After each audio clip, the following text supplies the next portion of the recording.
Hi guys, nasa dialysis treatment ako ngayon. May gusto lang akong i-share sa inyo na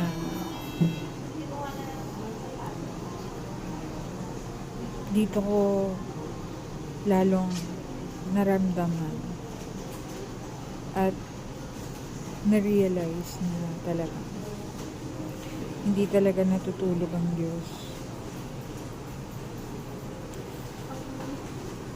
Kasi kagabi, everyday kasi ako nagpe-pray bago matulog, pagkagising.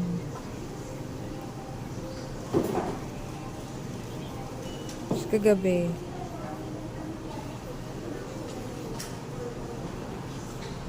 what I pray was maalala ko ng taong ko.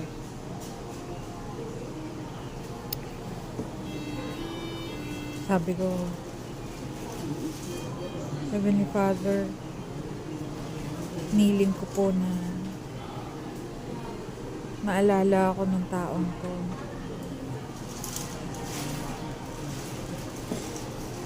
You know what guys? I was so surprised kanina pagising. Kasi, wow, that was fast. Pagising ko, yung taong yun, may chat na sa akin.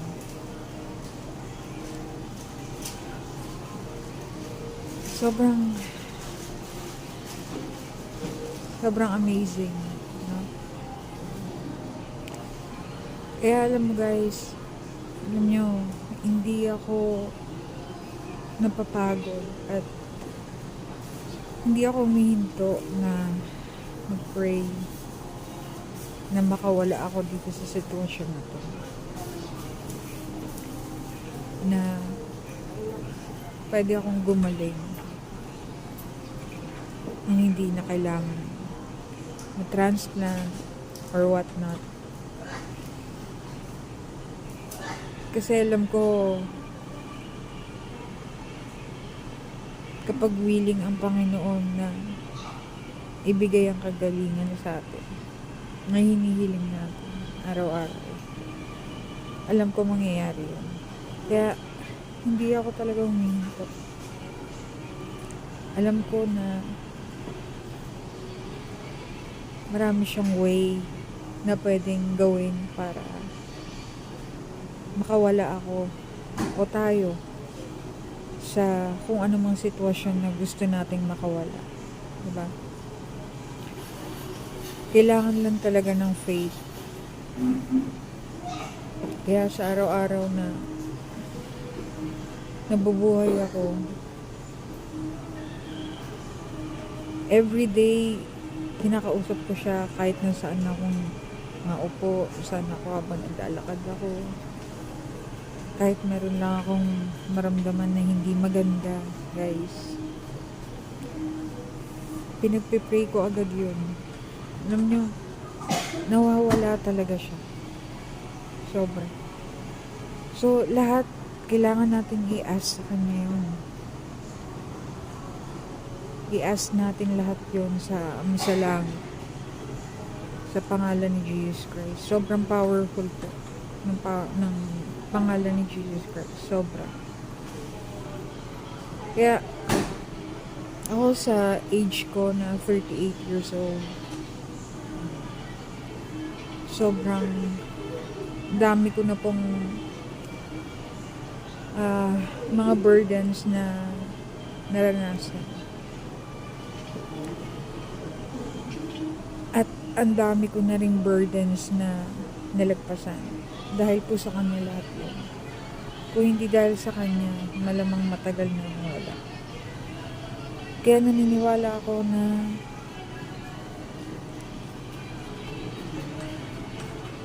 kapag ginusto natin na mabuhay pa at tiniling natin sa Kanya, bibigay niya yun.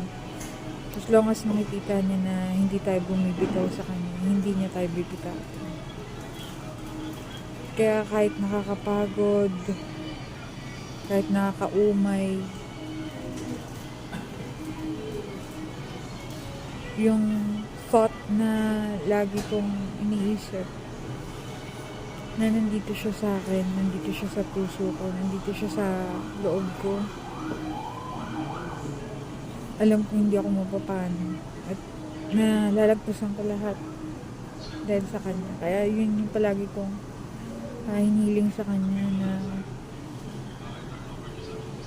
sa lahat ng mga trials na to, samahan niya lang ako at sabay namin lagpasan lahat ng to. Kasi habang nabubuhay tayo, hindi mauubos yung o hindi mahihinto yung mga problema natin, guys. Hindi ibig sabihin na naniniwala tayo sa Panginoon o malakas yung faith natin, hindi na tayo magkakaroon ng problema. That's very wrong perception, guys. Karamihan pa nga, lahat ng mabubuti, yun yung binibigyan niya ng mas matinding mga trials kasi gusto niyang subukan yung faith ng mga tao. Kung mas lalakas ba yung faith o mawawala na lang kasi sasabihin ng tao na ang bait ko naman, bakit binigyan mo ako ng ganitong problema or trials. Kasi nangyari sa akin yun, guys. Sabi ko, naging mabuti naman akong anak, mabuti akong tao. Bakit ako nagkaroon ng ganito? Sabi ko. Pero lahat yan pinakita niya sa akin kung bakit. At ito din yung reason, guys, na mas napalapit ako sa kanya. Dati tamang kilala ko lang siya. Nagpe-pray ako every time na may problema ako. Pero ngayon, guys, may problema ako, wala. Kinakausap ko siya. And naniniwala ako sa lahat ng mga pangako niya, guys. Alam ko na ang gusto lang sa atin ng Panginoon ay puro kabutihan. Kaya lahat ng mga nangyayari sa atin, lahat yan may reason. Hindi pwedeng wala. Kailangan lang natin na constantly na magtiwala sa Kanya.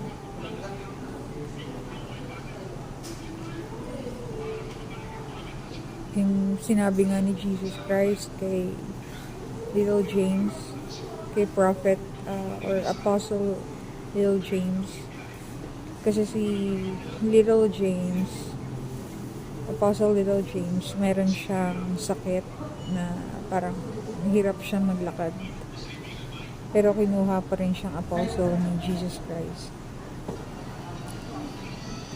Kung napanood niyo sa The Chosen One, na sabi ni Jesus Christ doon,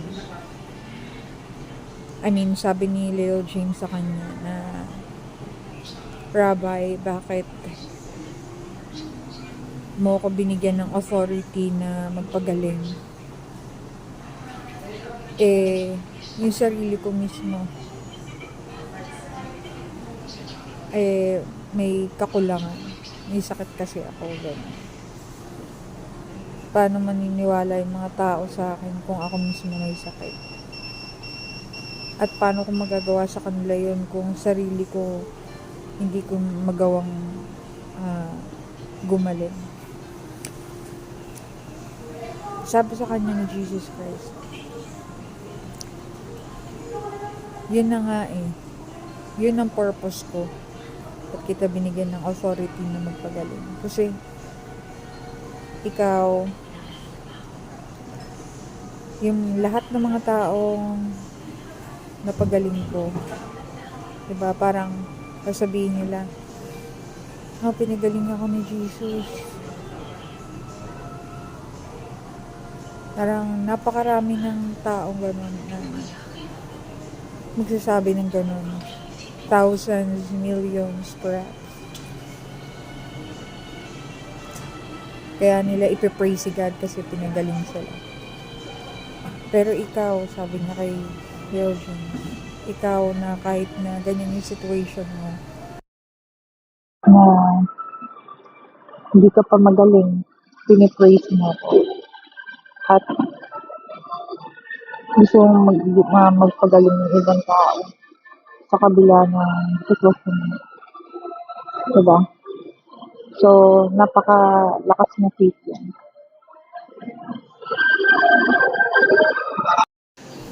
Kaya isa sa mga paborito kong scene sa The Chosen One.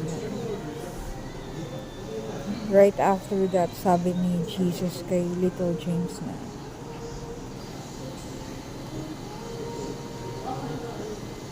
you will be healed. It's just a matter of time.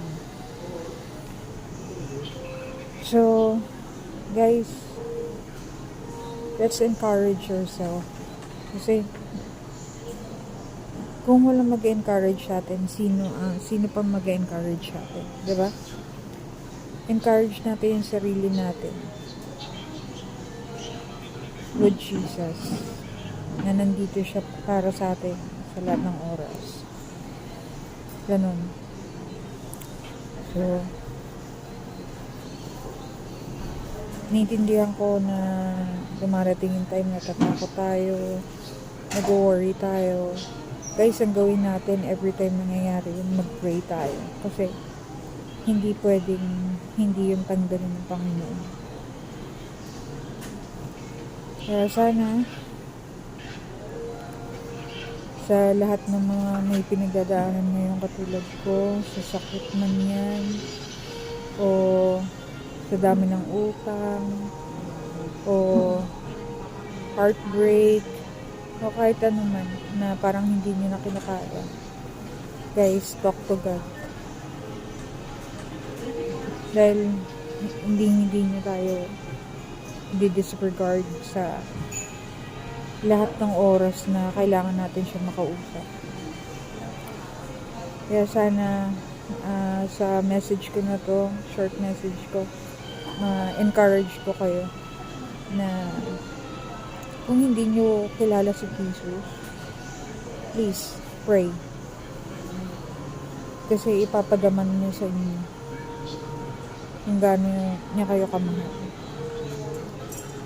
Ayun guys, so sana kung meron kayong mga tanong or gusto niyo pang malaman sa akin, message lang kayo sa comment box.